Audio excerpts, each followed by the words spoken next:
आप सामने में कठिन दरवाजा, आप गुरु জানে। যোগীরা স্বয়ং বলছেন, আমার এখন আর কিচ্ছু করার নেই।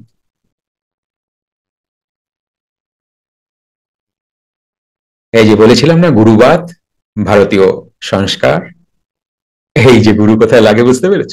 যে ক্রিয়াবান সেই স্তরে গিয়ে সে যেন তার গুরুর সাথে দুমদাম তাকে ডাকা, অহিতুকি ডাকা, এগুলো যেন না করেন। বোঝা গেল? যে কারণে যারা সত্যি তার গুরুকে ভালোবাসেন, তার কথা তার আদর্শ অনুযায়ী চলেন, সে কখন এটা করবেন না। এমনকি আমি অনেককে জানি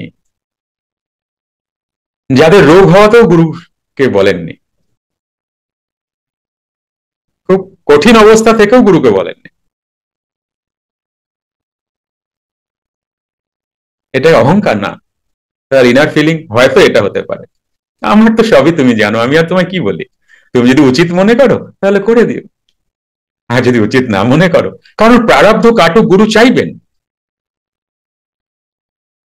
তাই না? আমার যে দুঃখ কষ্ট যদি আসে বা থাকে বা আসবে, তাহলে গুরু কেন তাকে দুম করে সরিয়ে দেন? এত পাওয়ারফুল। কারণ গুরু তার যোগ্য শিষ্যকে চান, সে যেন সমস্ত সমস্ত কিছুতে পুরে খাঁক হয়ে, খাঁটি সোনা হয়ে ফিরে আসে। বুঝতে পেরেছে? যে কারণে অনেক সময় অনেক কষ্ট ক্রিয়াবানের হয়, কিন্তু গুরুর সাপোর্ট সির্ফ স্মরণই করে, কিন্তু কখনো মুখ দিয়ে এটা বলেন না যে বাবা এটা একটু সারিয়ে দাও। অহরহ তার মুখে বা তার ইনারে গুরুদেবের কথাই স্মরণ হতে থাকে, কিন্তু বলেন না, কারণ প্রারব্ধ কাটাটা খুব প্রয়োজন। আর আমরা অনেকে কি করি, আমাদের জীবনে খারাপ খারাপ কিছু আসলেই পালাতে থাকি, আর ক্রিয়াবান কি করেন? দাঁড়িয়ে যান, আসো মিটিয়ে নাও। একটি ঘোষণা আপনাদের সবার জন্য। সুপ্ত ক্রিয়া, মেডিটেশন এবং অন্তর্মুখী প্রাণায়াম ক্লাসে আসতে চাইছেন?